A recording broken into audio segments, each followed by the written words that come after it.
Break के बाद एक बार फिर आप सभी का स्वागत है। आप देख रहे हैं गंगा सवेरा। एक बार फिर से आपका स्वागत। चलिए आगे बढ़ते हैं खबरों की तरफ। हरक सिंह रावत को मनाने में कामयाब रहे धामी। जी हां, बड़ी खबर यह है कि कोटद्वार मेडिकल कॉलेज के आश्वासन पर हरक सिंह मान गए हैं। देर शाम सीएम आवास पर मिलने पहुंचे थे हरक सिंह रावत। कोटद्वार मेडिकल कॉलेज के लिए सरकार देगी 25 करोड़।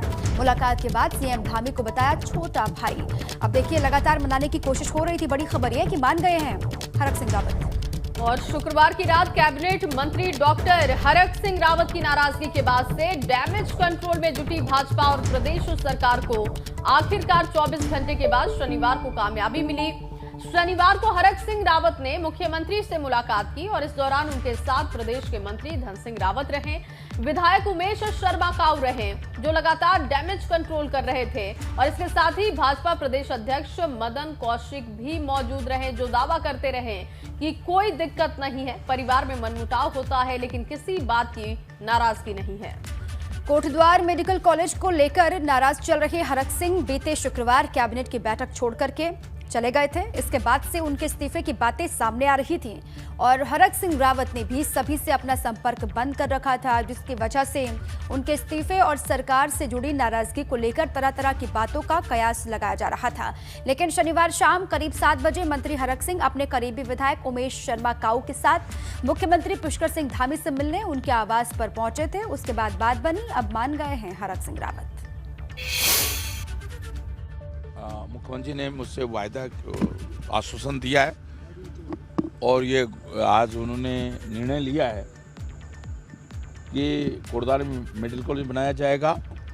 उसके लिए 25 करोड़ रुपया धन सिंह जी भी थे, मदन कौशिक जी भी थे। ये निर्णय हुआ कि कोटद्वार मेडिकल कॉलेज के लिए प्रथम किस्त के रूप में 25 करोड़ रुपये अवमुक्त किया जाएगा और उस मेडिकल कॉलेज को प्रदेश सरकार प्राथमिकता से बनाएगी। तो निश्चित रूप से पुष्कर धामी मेरे छोटे भाई हैं और मेरे उनसे आज से संबंध नहीं है, पुराने संबंध है और मैं निश्चित रूप से मेरा आशीर्वाद उनके साथ है। कोटद्वार मेडिकल कॉलेज को लेकर मैं पिछले 5 साल से प्रयास कर रहा था। त्रिवेंद्र राव जब मुख्यमंत्री थे तब भी मैंने बहुत कोशिश की, लेकिन उसमें त्रिवेंद्र राव जी ने ये कह कि बिजनौर के लोगों को कोटद्वार मेडिकल कॉलेज में इलाज होगा, ये कह के उन्होंने टाल दिया। लेकिन आज मुझे खुशी है कि मैंने कल भी कैबिनेट में इस मामले को उठाया, लेकिन जब मेरी बात नहीं सुनी गई तो मैंने नाराज़गी व्यक्त करके मैं कैबिनेट छोड़ के चला गया और बहुत मैं नाराज़। चलिए इसी पर और जानकारी लेते हैं। हमारे साथ जुड़ चुके देहरादून से पंकज राणा। पंकज के पास क्या जानकारी है वो जान लेते हैं। पंकज, देखिए 24 घंटे का मान मनोबल का दौर हालांकि चला, कई बार बातचीत करने की कोशिश की गई, उनका फोन बंद आया। अब खबर ये आ रही है कि मान चुके हैं हरक सिंह रावत पूरी तरीके से, बात बन गई है मेडिकल कॉलेज को लेकर। बिल्कुल दीपा, सही बात कही आपने। कल देर रात मुख्यमंत्री के साथ हरक सिंह रावत की बातचीत हुई है। प्रदेश अध्यक्ष मदन कौशिक इस बैठक में मौजूद रहे थे।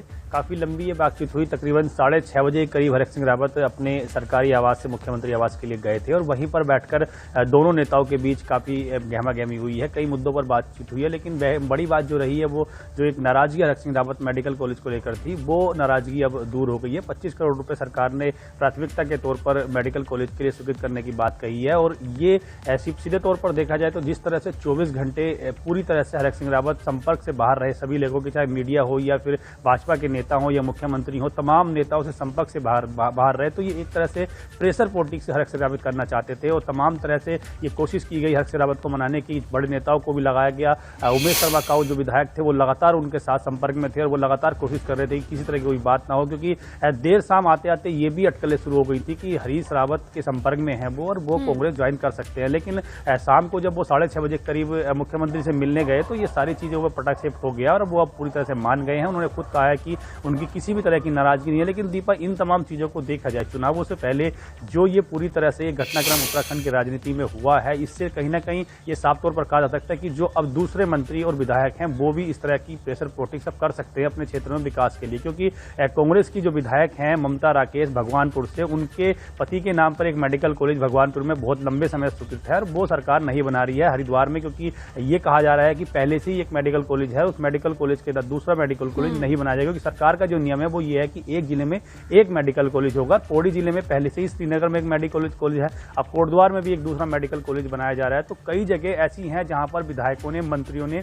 अपने क्षेत्रों में मेडिकल कॉलेज खोलने की मांग रखी है। तो अब ये कहा जा सकता है कि चुनावों से पहले ये ही भाजपा के विधायक और तमाम मंत्री इस तरह की प्रेशर पॉलिटिक्स कर सकते हैं, मेडिकल कॉलेज ही नहीं बल्कि दूसरे तमाम कामों के लिए भी प्रेशर पॉलिटिक्स कर सकते हैं। और इससे ये भी कहा आप कह रहे हैं कि अभी भी बीजेपी के भीतर सब कुछ ठीक चल रहा है, ये कहना बहुत मुश्किल होगा। और भी विधायक हैं जो कतार में खड़े अपनी अलग अलग मांगों को लेकर। हालांकि फौरी तौर पर हरक सिंह को मना लिया गया, सब कुछ ठीक है ये दिखाने की कोशिश की गई है। बहुत शुक्रिया आपका पूरी जानकारी के लिए। लगातार आप नजर बनाए रखिएगा उत्तराखंड बीजेपी पर, क्योंकि चुनाव बहुत करीब है और सभी की धड़कनें बढ़ी हुई हैं। जया, बिल्कुल। और प्रेशर पॉलिटिक्स जो कि लगातार विपक्ष के लिए भी एक बड़ा मुद्दा था, लेकिन कहीं ना कहीं अभी ये मुद्दा विपक्ष के हाथ से फिसल चुका है। चलिए आगे बढ़ेंगे। अगले साल उत्तराखंड में होने वाले विधानसभा चुनाव को लेकर भाजपा पूरी तरीके से कमर कस चुकी है, और यही वजह है कि भाजपा के दिग्गज नेताओं के लगातार उत्तराखंड के दौरे भी जारी हैं। आज इसी क्रम में भाजपा अध्यक्ष जेपी नड्डा देहरादून का दौरा करेंगे, और जेपी नड्डा के देहरादून में चुनाव की तैयारियों को लेकर कई कार्यक्रम हैं जिसमें वो आगे की रणनीति बनाएंगे। देहरादून दौरे पर आ रहे भाजपा अध्यक्ष जेपी नड्डा विधानसभा चुनाव को लेकर पदाधिकारियों के साथ महत्वपूर्ण बैठक करेंगे। इसके अलावा पार्टी की चुनाव प्रबंधन समितियों के साथ भी वो मीटिंग करेंगे। शाह आज सभी पदाधिकारियों से फीडबैक एक तरीके से लेंगे, साथ ही संगठन और सरकार के कामों की समीक्षा भी वो करने वाले हैं, ऐसी खबर है। जेपी नड्डा सुबह करीब 11 बजे जॉली ग्रांट एयरपोर्ट पहुंचेंगे। इसके बाद शाम 5 बजे ताबड़तोड़ कई बैठकें वो बैक टू बैक लेंगे।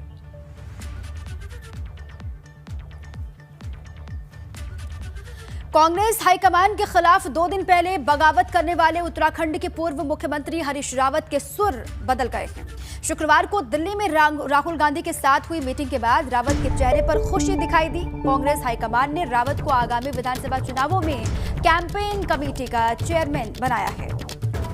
और राहुल से मुलाकात के बाद रावत जब मीडिया से मिले तो बदले बदले से दिखाई दिए। रावत ने गाते हुए कहा, कदम कदम बढ़ाए जा, कांग्रेस के गीत गाए जा, जिंदगी उत्तराखंड के वास्ते उत्तराखंड पर लुटाए जा। रावत ने कहा कि उत्तराखंड के प्रस्तावित चुनाव के मद्देनजर हमारे नेता राहुल गांधी के साथ सभी की बैठकें हुई थी, और इसमें मुझे चुनाव में कैंपेन कमेटी का चेयरमैन बनाया गया है। तो दिल्ली से जब लौटे तो खुश होकर लौटे हैं, क्योंकि उनकी बात मान ली गई है। और उन्होंने कहा कि मैंने तो पार्टी के लिए संघर्ष अब तक किया है, अपने संघर्ष को पार्टी फोरम पर मैंने रखा, मेरी बात सुन ली गई है, मुझे इस बात की खुशी है। और अगर कुछ दिक्कतें हैं तो आने वाले समय में उन दिक्कतों को भी दूर किया जाएगा, ये भरोसा मुझे मिला है। और इसी भरोसे के साथ वो देहरादून लौटे, और उन्होंने कहा कि हम आगे के चुनाव के लिए एक साथ मिलकर रणनीति तैयार कर रहे हैं।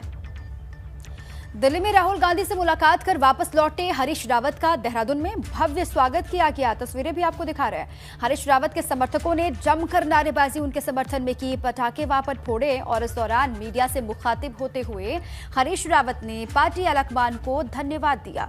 उत्तराखंड विधानसभा चुनाव को लेकर स्थिति स्पष्ट होने की बात भी कही। हरीश रावत ने कहा कि मेरे साथ सब लोग नहीं जुड़ पा रहे थे, या फिर मैं सबको नहीं जोड़ पा रहा था। मेरी क्षमता और सेवा दोनों का उपयोग होना चाहिए। संगठन के नाम चीन का ही नहीं बल्कि सबकी क्षमताओं का उपयोग करना पड़ता है। हरीश रावत ने आगे कहा कि हाईकमान ने यह स्पष्ट कर दिया है कि मेरे नेतृत्व में चुनाव लड़ा जाएगा, और यह भी स्पष्ट हो गया है कि सब मुझे सहयोग करेंगे। मैं कांग्रेस लीडरशिप, चाहे सोनिया जी हो, प्रियंका जी हो, राहुल जी हो, पूरी लीडरशिप को भी, इवन बहनों के पास भी, मैं सबको बहुत धन्यवाद देना चाहता हूँ कि उन्होंने अपने एक वरिष्ठ सहयोगी की भावना को समझने का प्रयास किया। उन्होंने कहा कि हरीश रावत के नेतृत्व में चुनाव अभियान चलेगा, चुनाव लड़ा जाएगा। और चलिए अब आपको दिखाते हैं धुआंधार बारिश। खटीमा के नारायण नगर में 2 घर आग की चपेट में आ गए। सीएम धामी की पत्नी ने पीड़ितों से की मुलाकात। प्रशासन ने पीड़ितों को सहायता राशि दी, गर्म कपड़े और राशन भी उपलब्ध करवाया गया। पूर्व मुख्यमंत्री हरीश रावत शुक्रवार कार्यकर्ताओं के साथ पहुंचे हरिद्वार। गंगा आरती में हुए शामिल। कहा, मां गंगा से कांग्रेस के जीतने की प्रार्थना की। युवा कांग्रेस नेता नितेश बिष्ट को प्रदेश महासचिव बनाने का यूथ कांग्रेस के कार्यकर्ताओं और पदाधिकारियों ने किया विरोध। कार्यकर्ताओं ने आरोप लगाते हुए कहा, पार्टी विरोधी काम करने वाले को पद देना सही नहीं है। हरिद्वार से आप प्रभारी नरेश शर्मा ने प्रेस कॉन्फ्रेंस कर गन्ना मंत्री यतीश्वरानंद पर लगाए आरोप। आबकारी अधिकारी के ट्रांसफर के लिए लिखे गए पत्र पर उठाए सवाल। कहा, पद का गलत इस्तेमाल कर रहे हैं मंत्री। उत्तरकाशी में जिला संयोजक जगमोहन रावत के नेतृत्व में भाजपा की विजय संकल्प रैली निकाली गई। जनता के मुद्दों को लेकर हनुमान चौक पर एक जनसभा भी हुई। और चलिए आगे बढ़ेंगे। केंद्रीय गृह मंत्री और भाजपा के वरिष्ठ नेता अमित शाह पार्टी की तैयारियों का जायजा लेने और उनके चुनावी अभियान को गति देने के लिए आज से यूपी में होने वाले अपने ताबड़तोड़ दौरों की शुरुआत करने जा रहे हैं। अमित शाह आज यूपी में कई जनसभाएं और रोड शो करेंगे। आपको बता दें कि आज से अगले 6 दिनों तक अमित शाह यूपी के 10 जिलों का दौरा करेंगे। बिल्कुल, केंद्रीय गृह मंत्री अमित शाह के दौरे की शुरुआत आज कासगंज और जालौन से होने जा रही है, जबकि 28 दिसंबर को वो हरदोई, सुल्तानपुर और भदोही में जनसभाएं करने वाले हैं। 20 दिसंबर को अमित शाह मुरादाबाद में जनसभा को संबोधित करेंगे और लखनऊ पहुंचेंगे। ऐसी जानकारी पहले से ही थी और अब चूंकि 31 तारीख बताई जा रही है, 31 दिसंबर को शाह पूर्वी यूपी के संत कबीर नगर में जनसभा करने के बाद बरेली में रोड शो करेंगे। तमाम तारीखें बताई जा रही हैं, जब वो सिलसिलेवार तरीके से आज से उनकी शुरुआत हो रही है, उसके बाद आगे सिलसिलेवार तरीके से अलग अलग हिस्सों में जाएंगे, तमाम कार्यक्रमों में शरीक होंगे। और आज का कार्यक्रम क्या रहेगा आपको बताते हैं। आज अमित शाह दोपहर करीब 12 बजे कासगंज हेलीपैड पहुंचेंगे और इसके बाद 12 पत्थर मैदान में आयोजित कार्यक्रम में वो शामिल होने वाले हैं। इसके बाद दोपहर करीब 2:30 बजे अमित शाह जनसभा को संबोधित करने के लिए जालौन पहुंचेंगे। इस तरीके की जानकारी है। जनसभा के बाद शाम करीब 4 बजे दिल्ली के लिए उनकी वापसी है। बिल्कुल, और थोड़ा सा स्पष्टीकरण ये है जया कि 20 दिसंबर आने का पहले उनका कार्यक्रम था। अब 30 दिसंबर को लेकर ये बात निकल करके सामने आ रही है कि उनका कार्यक्रम होना है और वो जनसभा को भी 30 तारीख को संबोधित करेंगे। यूपी विधानसभा चुनाव को लेकर भाजपा पूरी तरीके से जुट गई है, क्योंकि आज से जहां यूपी में केंद्रीय गृह मंत्री अमित शाह के होने वाले ताबड़तोड़ दौरों का आगाज हो रहा है, तो वहीं दूसरी तरफ यूपी के चुनाव प्रभारी बनाए गए केंद्रीय मंत्री धर्मेंद्र प्रधान की आज दिल्ली में महत्वपूर्ण बैठक होने जा रही है। धर्मेंद्र प्रधान की ये बैठक यूपी चुनाव को लेकर बुलाई गई है, जिसमें यूपी सरकार के कई मंत्री शामिल होने वाले हैं। और धर्मेंद्र प्रधान की आज दिल्ली में होने वाली बैठक दोपहर 12 बजे होगी, जिसमें deputy CM doctor Dinesh Sharma होंगे, कानून मंत्री ब्रिजेश पाठक होंगे, ऊर्जा मंत्री श्रीकांत शर्मा और इसके साथ ही बेसिक शिक्षा मंत्री सतीश द्विवेदी और ग्राम्य विकास राज्य मंत्री आनंद स्वरूप शुक्ला होंगे। खबरों के मुताबिक धर्मेंद्र प्रधान चुनाव से पहले इन मंत्रियों से फीडबैक लेंगे, साथ ही आगे की चुनावी रैलियों और जनसभाओं को लेकर भी रणनीति तैयार करेंगे। तो कौन कौन शामिल होगा उसकी जानकारी भी हम आपको दे रहे हैं। देखिए, श्रीकांत शर्मा होंगे, सतीश द्विवेदी होंगे, आनंद स्वरूप शुक्ला होंगे। ये तमाम बड़े नेता होंगे जिनसे अब तक का फीडबैक लिया जाएगा और आगे के लिए रणनीति तैयार की जाएगी।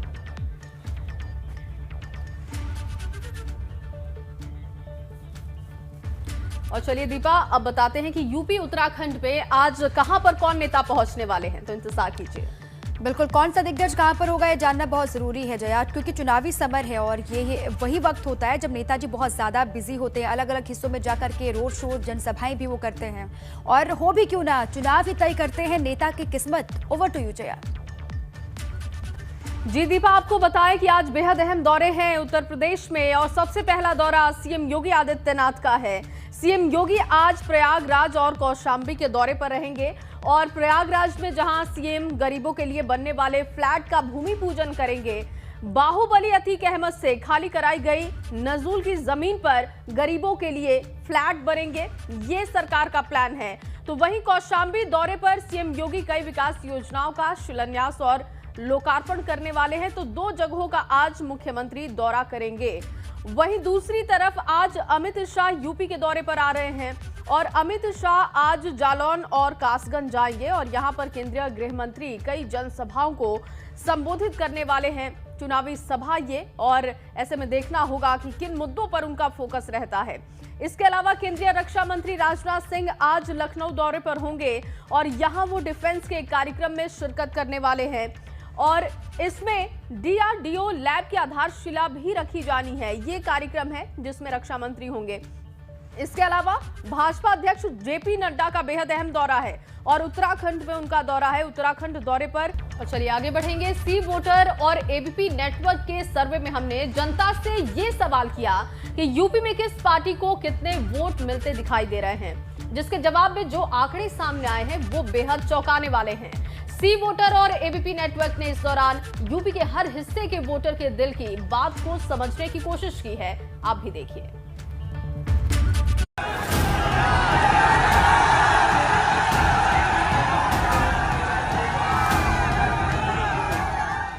सी वोटर और ABP नेटवर्क के साप्ताहिक सर्वे में हम चुनाव से जुड़े हर अहम सवाल को जनता के बीच ले गए, जिसमें हमने लोगों से ये भी पूछा कि यूपी में किस पार्टी को कितने वोट मिलते दिख रहे हैं। तो जवाब में ये आंकड़े सामने आए। भाजपा गठबंधन को 41% वोट मिलते दिख रहे हैं, सपा गठबंधन को 34%, बसपा को 13%, कांग्रेस को 7% और अन्य दलों को 5% वोट मिलते दिखाई दे रहे हैं।